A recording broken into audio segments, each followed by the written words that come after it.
Ce mercredi, c'est devant nos lecteurs que Lou Rua, devenue première dauphine de Miss France 2020 le 14 octobre dernier au Dôme de Marseille, est revenue sur cette aventure hors du commun. Dans l'assemblée, des fans parmi les plus jeunes, parfois déçus que leur favorite n'ait pas été couronnée, et même de vieilles connaissances qui ont vu grandir la Miss. On a pu la voir, faire des photos avec elle, alors qu'au Dôme, on la voyait de loin. Pour moi, ça aurait été elle qui aurait dû gagner, mais c'est pas grave parce qu'elle a terminé première dauphine. J'ai été le professeur de Lou, je l'ai eu en classe de 3e et de 4e.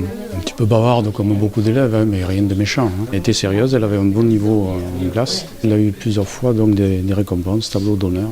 Plus d'un mois après ce face-à-face décisif avec Clémence Bottineau, la vie de la Miss Provence est toujours la même, à quelques détails près. C'est toujours la même, mais avec des gens qui viennent me voir dans la rue et qui me rappellent quelquefois que oui, j'ai fait l'élection Miss France et oui, j'ai été élue première dauphine de Miss France. Des fois, j'en vois certains qui regardent leur téléphone comme ça, qui me regardent, ils me comparent comme ça, ils disent « c'est elle ou pas ?»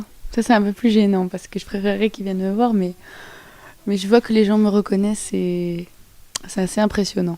Pour elle, la seconde place n'est pas synonyme de défaite, bien au contraire. J'ai pas de regrets, donc pas de déception.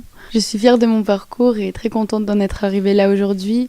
C'est vrai que quand je regarde en arrière, je me dis que c'est que de la progression, que de l'évolution et même les micro-erreurs, c'est même pas des erreurs parce qu'aujourd'hui j'en ressors grandie et je suis contente de tout ce que j'ai fait. Et si pour le moment la jeune Aixoise a fait une pause dans ses études d'éco-gestion, l'aventure Miss France n'est pas prête de s'arrêter pour elle. Je suis pas Miss France, mais je suis toujours Miss Provence et première dauphine de Miss France. Je vais faire les élections de PACA et certaines élections en France. Donc ensuite, on verra où ça m'emmène, mais normalement, je devrais faire aussi quelques séances de dédicaces pour pouvoir rencontrer les gens, le public qui m'a soutenue aussi, ça me tient à cœur. Lou Rua ne porte pas la couronne de Miss France, mais son avenir s'annonce prometteur. Cette dernière devrait travailler avec Sylvie Tellier au sein de son organisation Talent Lab. Et lorsqu'on lui demande si elle serait tentée par une participation au concours de Miss Univers, Lou Rua ne dit pas non.